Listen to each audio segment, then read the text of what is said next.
আরে তাড়াতাড়ি কর, শুভ সময় যে পেরিয়ে যাচ্ছে। আরে কত নিচে পুঁতেছে কে জানে, খুঁজেই যাচ্ছি কিন্তু পাচ্ছি না। এদিকে সময়ের মধ্যে না নিয়ে গেলে গুরুদেবের সাধনা বিফলে যাবে। তারপর তারপর আমাদের কি অবস্থা হবে বুঝতে পারছিস? পেয়েছি পেয়েছি পেয়েছি। এই তোল তোল তোল তোল, মেয়েটাকে তোল, মেয়েটাকে তোল, মেয়েটাকে তোল।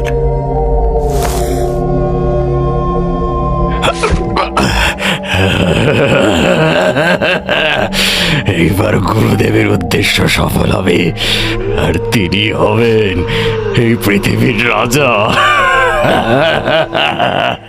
দিনটা রবিবার। সাধারণত রবিবারের দিনগুলোতে আমি আর কিশোরী মিলে সকাল সকাল রওনা হয়ে যাই মঠ লেনে ঠাকুরমশাইয়ের বাড়ির দিকে। মানুষটা খুব কথা বলতে ভালোবাসেন, তাই আমরা এলে আমাদের সাথে কথা বলে ওনার বেশ আনন্দ হয়, সেটা আমরা বেশ ভালোই বুঝতে পারি। তবে সেক্ষেত্রে আমাদের নিজেদেরও একটা স্বার্থ আছে। আমাদের ঠাকুরমশাইয়ের কাছ থেকে ওনার জীবনের নানান ভৌতিক এবং আদি ভৌতিক অভিজ্ঞতার কথা শুনতে বেশ ভালো লাগে। তবে আজ সামান্য তাড়াহুড়ো থাকায় ঠাকুরমশাইয়ের জন্য সেরকম কিছু নেওয়া হয়নি। অবশ্য তাতে কোনো সমস্যা নেই। আমরা জানতাম ঠাকুরমশাইয়ের মেয়ে অর্থাৎ কিনা চারিমা নিশ্চয়ই কিছু না কিছু একটা বন্দোবস্ত করবে।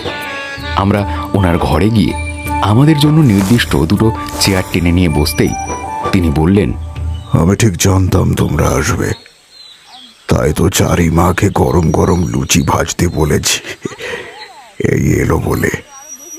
বাহ, ভালোই হলো। আজ আসার পথে তাড়াহুড়ো থাকায় তেমন কিছুই আনা হয়নি। এদিকে খিদেও পেয়েছে বড়জোর। হ্যাঁ চারিমা, চারিমা, এই তোর কাকা বাবুরা এসে গেছেন, এবার জল খাবারটা দিয়ে যা।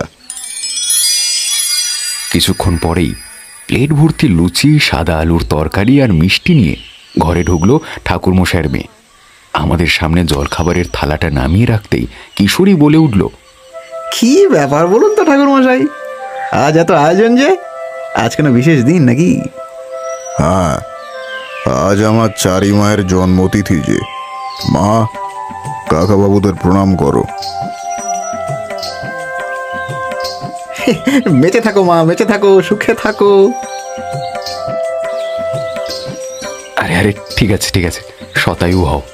যা মা, এবার ঘরে যা, মাকে একটু হাতে হাতে সাহায্য করে দে। দেখতে দেখতে চারিমাও কত বড় হয়ে গেল। এই তো সেদিন কতটুকু ছিল, আর আজ দেখো। ঠিকই বলেছ, এবারে বিয়ের ব্যবস্থা করতে হবে। ভাবলেই বুকটা কেমন কেঁপে ওঠে আমার। সে এখন অনেক দেরি আছে, আপনি বরং এখন আমাদের একটা জম্পেশ করে গল্প বলুন তো দেখি। আমি কোনো গল্প বলি না কিশোরী, যা বলি আমার জীবনে ঘটে যাওয়া সত্যি ঘটনা। ঠাকুরমশাই চটবেন না, কিশোরীকে তো জেনে নি। আসলে আপনার জীবনের ঘটনাগুলো গল্পের মতোই লাগে তো, তাই আর কি। হয়েছে, বুঝেছি। তবে শোনো, এতদিন তোমাদের যা যা ঘটনা বলেছি সবেতেই আমার জানা তন্ত্র শক্তির সাহায্যে আমি একাই অপশক্তিকে পরাজিত করতে পেরেছিলাম। কিন্তু আজ যে ঘটনা তোমাদেরকে বলবো, সেখানে আমার পরাজয় ঘটেছিল। কি বলেন কি ঠাকুরমশাই? আপনার পরাজয়? হ্যাঁ, সেসব কথা ভাবলে আজও গায়ে কাঁটা দিয়ে ওঠে। যে সময়টার কথা বলছি তখন আমি সবে ঘর ছেড়ে বেরিয়ে সঠিক গুরুর সন্ধানে বিভিন্ন জায়গায় ঘুরে বেড়াচ্ছি। এমন সময় লোকমুখে খবর পেলাম ইছামতির তীরে এক দিব্য পুরুষ কিছুদিন হলো আস্তানা গেড়েছেন। ঠিক করলাম তার সাথে গিয়ে দেখা করব। ইছামতির পাড়ে অসংখ্য ছোট ছোট গ্রাম রয়েছে, তারই একটির শ্মশানে আস্তানা গেড়েছেন তিনি। দুদিন ধরে হেঁটে আমি যখন সেই গ্রামে পৌঁছালাম তখন সূর্য মাথার উপরে। তেষ্টায় গলা ফেটে যাচ্ছে, একটু জল না খেলেই নয়। আশেপাশে কোথায় জল পাওয়া যায় খুঁজছি, হঠাৎ এমন সময় কানে এলো কয়েকজন স্ত্রীলোকের কান্নার আওয়াজ। খানিকটা দূরের একটা কুটির থেকে ভেসে আসছে তা। কারোর কোনো বিপদ হলো নাকি? না, একবার গিয়ে দেখে আসি তো ব্যাপারটা। দ্রুত পায়ে সেই বাড়িটার কাছে যেতেই দেখি গ্রামের কয়েকজন লোক উঠোনটায় দাঁড়িয়ে, আর বারান্দায় একটি 10-12 বছরের মেয়ে ছটফট করছে। তার মুখ দিয়ে গেঁজলা বেরোচ্ছে। সেই মেয়েটার পাশে তার বাবা মা বসে কাঁদছে। কি হয়েছে ওর? ও এরকম করছে কেন? আর বলবেন না বাবা, আমার মেয়েটার হঠাৎ মৃগী রোগ ধরা পড়েছে। যখন তখন এমন করতে থাকে। মৃগী যখন তখন এইভাবে কান্নাকাটি না করে ওকে সুস্থ করতে হয় তো।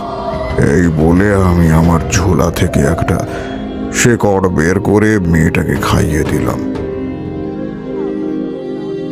কিছুক্ষণের মধ্যেই মেয়েটা সুস্থ হয়ে ওঠে। এ বিদ্যে আমি শিখেছিলাম আমাদের গ্রামের এক কবরেজের কাছ থেকে। তারপর বেশ কিছুটা শেকড় আমি মেয়েটির বাবার হাতে দিয়ে বললাম, প্রতি মাসের অমাবস্যায় মেয়েকে মনে করে খাইয়ে দেবেন, তাহলেই দেখবেন মেয়ে একদম সুস্থ থাকবে। আপনি আপনি আপনি দেবদূত ঠাকুর মশাই, আপনি দেবদূত। এই মেয়ের মৃগী রোগ ধরা পড়ার পর কত কবরেজ বন্দি করলাম, কিছুতেই কিছু ঠিক হলো না। অথচ আপনার ওষুধ খেয়ে আমার মেয়ে সুস্থ। কিন্তু এই শিকড় শেষ হয়ে গেলে? কিছু চিন্তা করবেন না, এই শেকড় 1 বছর চলবে। আমি পরের বছর এরকম সময় এসে আবার 1 বছরের শেকড় দিয়ে যাব।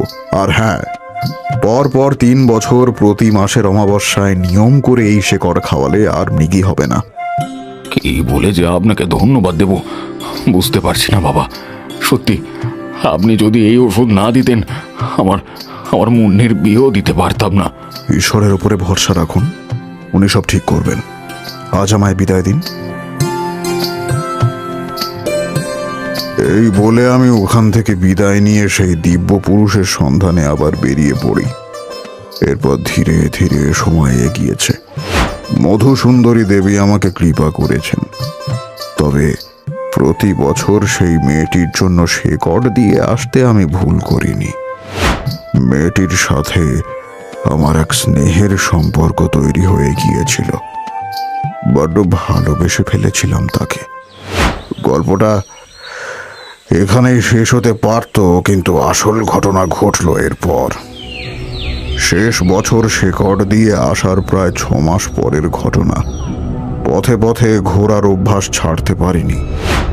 এমনই একদিন এক গ্রামে যাওয়ার পথে একটা ঘন জঙ্গলে রাস্তা পেলাম। তখন সন্ধে হয়। এদিকে সারাদিনের পথশ্রমে ক্লান্ত আমি বনেরই একটা গাছের তলায় কিছুক্ষণের জন্য বিশ্রাম নেব বলে বসে পড়লাম। ক্লান্তিতে তন্দ্রা মতো এসেছিল। হঠাৎ এই দেখ দেখ, একে দেখে তো কোনো সাধু বলেই মনে হচ্ছে। তাহলে কে নিয়ে চল, আর কোনো উপায় নেই। কে কে আপনারা?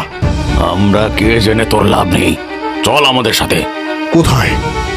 গুরুদেবকে পুজোয় সাহায্য করতে। এরপর আমাকে আর কিছু বলার সুযোগ না দিয়ে লোকগুলো আমার হাত আর চোখ বেঁধে এক প্রকার টানতে টানতে নিয়ে চলতে শুরু করে।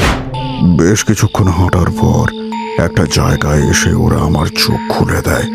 ততক্ষণে ওদের কথাবার্তায় বুঝতে পেরেছিলাম আমি ডাকাতদের ডেরায় এসে পড়েছি। চোখ খুলতেই দেখলাম একটা প্রাচীন মন্দিরের সামনে আমি দাঁড়িয়ে। মন্দিরের ভেতরে এক তান্ত্রিক গোছের লোক বসে আছে। তবে আশ্চর্যের বিষয় এই যে মন্দিরের দেবতার বেদিতে কোনো বিগ্রহ নেই। তবে এরা পুজো করবে কাকে, এইসবই ভাবছি। এমন সময় ঘোর ভাঙল ওই তান্ত্রিকের কথায়। কিরে, পেয়েছিস কাউকে? দুজন তন্ত্র সাধক না হলে এ পুজো কিন্তু সম্পন্ন হবে না।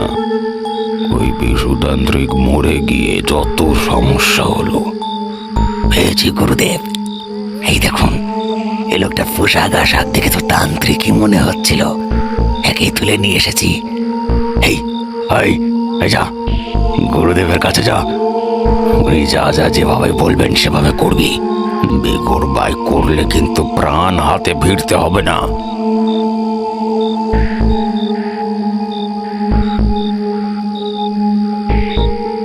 নাম কি তোমার? তারনাথ চক্রবর্তী। ব্রাহ্মণের ছেলে। বেশ বেশ, তা তন্ত্র শিক্ষা হয়েছে? জানো কিছু তন্ত্রের? আগে ওই সামান্য কিছু জানি আর কি। ঠিক আছে ঠিক আছে, তাতেই হবে। এবার আমি যা বলবো, যেভাবে বলবো সেভাবে করে যাবে। বেশ, বলুন কি করতে হবে। তন্ত্রের নতুন দিক জানার আগ্রহ আর কৌতূহলে আমি চুপচাপ কাজ করতে শুরু করলাম। ওই তান্ত্রিক পুজো শুরু করলো। আমি তাকে হাতে হাতে জিনিসপত্র এগিয়ে দিতে লাগলাম। এক সময় শুরু হলো যজ্ঞ। আমি শুধু অবাক হয়ে ভাবছি, বিগ্রহহীন কেমন পুজো এটা। এর মধ্যে হঠাৎ একটা খড় খড় শব্দের চমক ভাঙল। দেখি বিগ্রহের বেদির জায়গাটা ফাঁক হয়ে যাচ্ছে, আর তার নিচ থেকে এক দেবীরূপী নারী মূর্তি উঠে আসছে। কিন্তু সেই নারী মূর্তির মুখের দিকে তাকিয়ে আমি চমকে উঠলাম। আমার বিস্ময়ের কোনো ঘোর কাটছিল না। আমি নিজের চোখকেই বিশ্বাস করতে পারছিলাম না, কারণ আমার চোখের সামনে তখন যে নারী দেবী রূপে আসেন, সে আর কেউ নয়, মুন্নি, যাকে আমি মৃগীর ওষুধ দিয়েছিলাম। মুন্নি এখানে কি করে এলো? হে ঈশ্বর, এই ডাকাত দলের লোকেরা কি তবে ওকে চুরি করে এনেছে? কিন্তু এই তান্ত্রিক ওকে পুজো করছে কেন? আর মুন্নিকেই বা কেন এমন দেখতে লাগছে? ওকে কি বশ করেছে এই শয়তান? আমি তো কিছুই বুঝতে পারছি না। এর মধ্যেই ওই তান্ত্রিক মুন্নির সামনে পরপর 5টা ছাগল বলি দিল নিজের হাতে। তারপর সেখান থেকে রক্ত নিয়ে মুন্নির পায়ে মাখিয়ে দিতেই ধীরে ধীরে মুন্নির দেহটা আবার ওই বেদি ফাঁক করে নিচে ঢুকে গেল। আমি এতটাই বিস্মিত ছিলাম যে কি করব, কি বলবো বুঝতে পারছিলাম না। মা পুজোয় খুশি হয়েছেন। যা যা, এবার তোরা মনের আনন্দে ডাকাতি করে আয়, আর যাওয়ার আগে একের জায়গায় রেখে আয়। এই যে তারানাথ, আজ যা দেখলি যদি কখনো কারোর কাছে প্রকাশ করিস, আমার লোকেরা কিন্তু তোকে খুঁজে বের করে মারবে। আগে না, আমি কাউকে কিছু বলবো না। কিন্তু আপনার কাছে আমার একটা প্রশ্ন ছিল। কি প্রশ্ন আবার? আমি বুঝতে পেরেছি আপনি অনেক বড় তান্ত্রিক। আমিও তন্ত্র সাধনায় অনুরক্ত, তবে আজ যা দেখলাম তা আগে দেখিনি। আপনি যাকে পুজো করলেন সে তো একজন সামান্য নারী, তাহলে? ওরে মূর্খ, ওই দেহ সামান্য নারী, কিন্তু ওর মধ্যে আমি দেবী গদ্রাকে স্থাপন করেছি। এ আমার বহু যুগের সাধনার ফল। তোর মতো তুচ্ছ তান্ত্রিকেরা এসব জানবে না। যা যা, এখন এখান থেকে যা। আমি আর কিছু বলার আগেই ডাকাত দলের লোকেরা আমার হাত পা চোখ বেঁধে সেই আগের জায়গায় এনে ফেলে চলে গেল।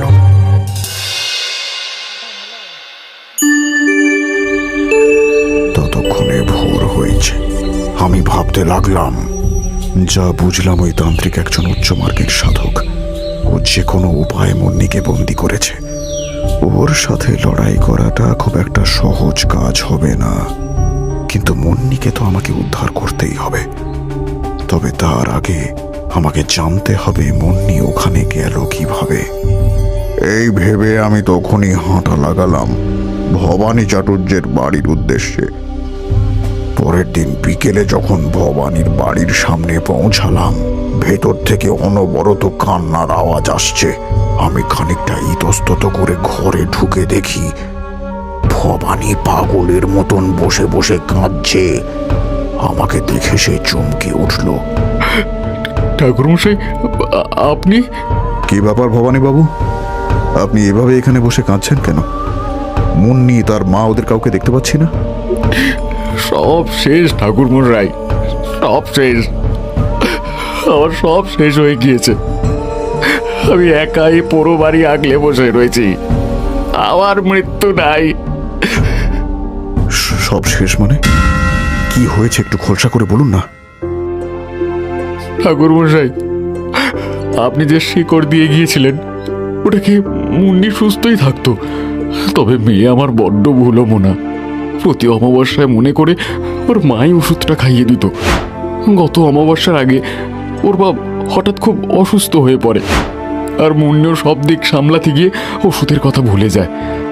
আমিও তখন ওর মাকে নিয়ে এত ব্যস্ত যে আমার মাথাতেও ছিল না ওষুধের কথা। এরই মধ্যে মুন্নি আমাদের পুকুরে দুপুরবেলা একদিন স্নান করতে যায়। অনেকক্ষণ ফিরছে না দেখে আমি হন্তদন্ত হয়ে গিয়ে দেখি পুকুরের ওপর মুন্নির দেহ ভেসে আছে। ওষুধ না খাওয়ার ফলে পুকুরে স্নানের সময় মৃগী ওঠে ওর। আর আর আমার মেয়ের মৃত্যুর শোক সইতে না পেরে ওর মাও কদিন পরেই আমাদের ছেড়ে চলে গেল। আমার আর কেউ রইল না ঠাকুর মশাই, কেউ না। মুন্নি মারা গেছে? কি বলছেন কি আপনি? তাহলে আমি যা দেখলাম। হ্যাঁ, কি দেখলেন? না কিছু না, তবে আচ্ছা, মুন্নির দাহ কার্য ঠিকঠাকভাবে সম্পন্ন করেছিলে তো? মুন্নিকে তো দাহ করা হয়নি ঠাকুর মশাই। হিন্দু ঘরের মেয়ে, তাকে দাহ করা হয়নি মানে? কি করেছো তবে? আগে মুন্নির মৃতদেহ নিয়ে শ্মশানে যাওয়ার পর দাহ কার্যের সব প্রস্তুতি করছিলাম। এমন সময় কোথা থেকে আপনার মতোই এক তান্ত্রিক গোছের সাধু বাবা এসে আমাকে বললেন, আরে মূর্খ, কি করছিস কি?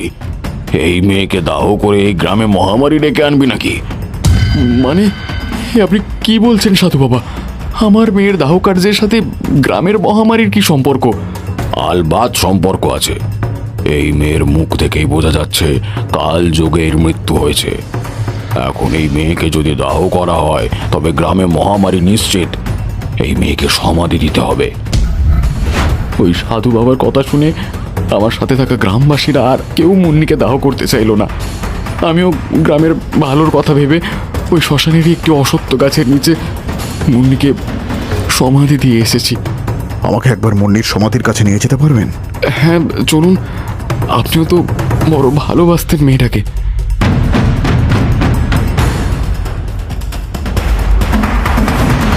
এই বলে ভবানী আমাকে গ্রামের সেই শ্মশানে অশ্বত্থ গাছের কাছে নিয়ে এলো। আসার সময় হাতে করে ওর বাড়ি থেকে দুখানা কোদাল নিয়ে এসেছিলাম। এবার আমি ভবানীকে বললাম, কিছু মনে করবেন না, আমাদের একবার এই সমাধিটা খুঁড়তে হবে। সমাধিটা খুঁড়তে হবে? কিন্তু কেন? সে প্রশ্নের উত্তর আমি আপনাকে পরে দিচ্ছি। আগে আমি যা বলছি দয়া করে সেটা করুন। এরপর আমরা দুজনে মিলে সেই সমাধি খুঁড়তে লাগলাম। প্রায় 2 ঘন্টা ধরে খোঁড়ার পরেও মুন্নির দেহের কোনো অবশিষ্ট সেখানে পাওয়া গেল না। কি হলো? বিশ্বাস করুন ঠাকুর মশাই, আমি এখানেই মুন্নিকে সমাধি দিয়েছিলাম। কিন্তু ওর দেহটা কোথায় গেল? এত তাড়াতাড়ি তো তা মাটির সাথে মিলিয়ে যাওয়ার কথা নয়। ওর দেহ মাটির সঙ্গে মিলিয়ে যায়নি, ওর দেহ চুরি করা হয়েছে। মানে আপনি কি বলছেন? আমি তো কিছুই বুঝতে পারছি না। আর ওর দেহ যে চুরি করা হয়েছে সেটা আপনি বা জানলেন কিভাবে? কে করেছে ওর দেহ চুরি, আর কেন? এরপরে আমি ভবানীকে আমার সাথে আগের দিন ঘটে যাওয়া সমস্ত ঘটনা এবং ডাকাতের ডেরায় মুন্নির দেখা পাওয়ার কথা খুলে বললাম। সাথে এও বললাম যে ওই তান্ত্রিক মুন্নির মৃতদেহকে তন্ত্রের মাধ্যমে সজীব রেখে তার মধ্যে অপদেবীর স্থাপনা করেছে। হায় হায় হায় হায়, মেয়েটা আমার মরেও শান্তি পেল না ঠাকুর মশাই। ওর দেহটা নিয়ে এই অপকর্ম হচ্ছে। আপনি কিছু একটা করুন ঠাকুর মশাই, মেয়েটা যাতে মৃত্যুর পর অন্তত শান্তি পায়। আপনি দয়া করে সেই ব্যবস্থা করুন। ওই তান্ত্রিক অনেক বেশি শক্তিশালী, সে অনেক বড় সাধক। তাকে কোনো তন্ত্রের মাধ্যমে হারানোর সাধ্য আমার অন্তত নেই। আমি কি করব আমি বুঝে উঠতে পারছি না। আবার মুন্নি মায়ের এই দশাও আমার পক্ষে মেনে নেওয়া সম্ভব নয়। ঠাকুর মশাই, একদিন আপনিই বলেছিলেন ঈশ্বর চাইলে সব সম্ভব। আর আপনি তো ঈশ্বরের বরপুত্র। আপনি পারবেন। আমার মেয়েটাকে আপনি মুক্তি দিন ঠাকুর মশাই। ঈশ্বরের বরপুত্র কিনা আমি তা জানি না, তবে জানি দেবী মধুসুন্দরী আমার সঙ্গে রয়েছেন। তিনি ঠিক আমাকে পথ দেখাবেন। আপনি কোনো চিন্তা করবেন না, মুন্নির দেহকে ওই অপদেবীর কবল মুক্ত আমি করবই।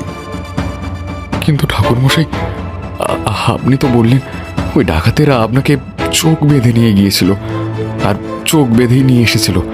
তাহলে আপনি পথ চিনে আবার ওদের ডেরে যাবেন কিভাবে?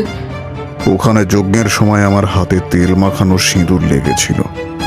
ফেরার সময় কিছু দূর পর পরই গাছের গায়ে আমি ওই সিঁদুর মুছতে মুছতে এসেছি ওদের অলক্ষ্যেই। ওই সিঁদুরের দাগ দেখেই রাস্তা চিনে নেব আমি। এই বলে আমি সেখান থেকে বেরিয়ে হাঁটা দিলাম ওই ডাকাতের ডেরার উদ্দেশ্যে। জঙ্গলের কাছে ওই সিঁদুরের দাগ দেখে যখন ওখানে পৌঁছালাম, ততক্ষণে আবার পুজো শুরু করেছে ওই তান্ত্রিক। এবার আমার জায়গায় অন্য একজন পুরোহিত বসে। আমি ওই মন্দিরের সামনে গিয়ে দাঁড়াতেই, তুই তুই এখানে কি করছিস? আর এখানকার রাস্তাই বা চিনলি কিভাবে? ঈশ্বর আমাকে পথ দেখিয়েছেন, কিন্তু এবার আপনাকে যে সব থামাতে হবে। তন্ত্রের অপব্যবহার করছেন আপনি নিজের স্বার্থে। কে? তোর এত বড় সাহস, তুই আমাকে তন্ত্র শেখাচ্ছিস? এই, কে আছিস? একে বাদ তো। আজ মায়ের কাছে নরবলি দেব তোকে আমি। মুহূর্তের মধ্যে কয়েকজন লোক এসে বেঁধে ফেললো আমাকে। আমি এদিকে যত রকম মন্ত্র জানি সব উচ্চারণ করছি ওই তান্ত্রিককে সাহায্য করতে, কিন্তু কিছুতেই কোনো কাজ হচ্ছে না। অবশেষে আমি এক মনে মধুসুন্দরী দেবীর জপ করতে শুরু করলাম। আমি জানতাম এই দুষ্ট তান্ত্রিকের বিনাশ একমাত্র মধুসুন্দরী দেবী করতে পারবেন। এদিকে একের পর এক বলি চলছে দেবীরূপী মুন্নির সামনে, অপরদিকে আমি এক মনে দেবীকে ডেকে যাচ্ছি। হঠাৎ আকাশ বাতাস কাঁপিয়ে আবির্ভূতা হলেন তিনি। কি সেই তেজ, কি তার জ্যোতি! অপূর্ব। তবে তার তেজ, তার দর্শন তো সাধারণের পাওয়ার কথা নয়। তাই ওই তেজের সামনে আশেপাশে থাকা সমস্ত ডাকাত দলের লোকেরা আর সেই তান্ত্রিক অন্ধ হয়ে গেল। দেবীর পবিত্র রূপ সইতে না পেরে দেবী তখন তাঁর দিব্য কণ্ঠে বলে উঠলেন, তোমার ডাকে আমি সাড়া দিতে বাধ্য তারানাথ। বিশেষ করে যখন তন্ত্রের পবিত্র শক্তির অপব্যবহার হচ্ছে, সেখানে আমাকে যে আসতেই হতো। দেবী, দেবী, আপনি এসেছেন, কিন্তু আমি আপনাকে দেখতে পাচ্ছি না কেন? আমি আমি আমি কিচ্ছু দেখতে পাচ্ছি না। আপনার বরে আমি আজ এত বড় সাধক, কিন্তু কিন্তু আপনি আমায় দেখা দেননি। আমি আমি আমি আমি দেখতে চাই আপনাকে দেবী, আপনাকে দেখতে চাই। হ্যাঁ, নিজের সাধনার জোরে আমার বর তুই পেয়েছিলিস বটে, কিন্তু আমাকে দেখার জন্য শুধু সাধনা নয়, পবিত্র মনের প্রয়োজন, যা তোর কখনোই ছিল না। এত বড় সাধক হয়ে তুই আমার দেওয়া বরের অপব্যবহার করেছিস, অপব্যবহার করেছিস তন্ত্র শক্তির। তোকে যে শাস্তি পেতেই হবে। না না না না না না দেবী, আমার আমার অপরাধ হয়েছে। আমাকে আমাকে শাস্তি দেবেন না, আমাকে মারবেন না। আমি দেবী, আমি জীবন রক্ষা করি, কেড়ে নিই না। তাই তোকে আমি মারব না, কিন্তু তোর অপরাধের শাস্তি তোকে পেতেই হবে। আজ থেকে তোর কোনো শক্তি থাকবে না, একজন সাধারণ মানুষের মতো হয়ে থাকবি তুই। শুধু তাই নয়, আজকের পর সারা জীবনটা তুই পঙ্গু হয়ে থাকবি। নিজের মৃত্যু কামনা করবি, কিন্তু মৃত্যু তোকে ছুঁয়েও দেখবে না। না দেবী না, আমায় আমায় এত বড় শাস্তি দেবেন না আপনি। তারানাথ, ওই মেয়ের দেহ এখন দেবী গদ্রার বশমুক্ত। ওর ভালো করে দাহ কার্য সম্পন্ন করো। যথাজ্ঞা। এই বলে আমি দেবীকে প্রণাম করতে তিনি অদৃশ্য হলেন, আর মুন্নির দেহ সাথে সাথেই একটা কঙ্কালে পরিণত হলো। তারপর আপনি কি করলেন ঠাকুরমশাই? তারপর আর কি, মুন্নির সেই কঙ্কাল নিয়ে ভবানীর হাতে তুলে দিয়ে নিয়ম মেনে তার দাহ কার্য সম্পন্ন করে বেরিয়ে পড়ি পথে। আর ওই তান্ত্রিকের পরে কি হয়েছিল তা আমি জানি না। ওই তান্ত্রিক তো শাস্তি পেয়েছিল, তাহলে আপনি গল্পের শুরুতে কেন বললেন এটা আপনার ব্যর্থতার গল্প?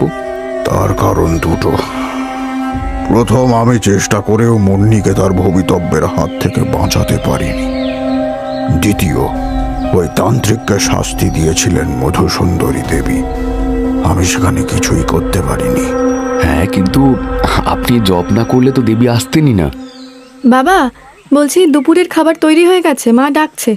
কাকাবাবু, আপনারাও আসুন। হে কি, আবার আমরা কেন? আরে চলো হে চলো, আজ জারি মায়ের জন্মতিথি উপলক্ষে জমিয়ে খাওয়া দাওয়া যাক। চলো। হ্যাঁ, চলুন তবে।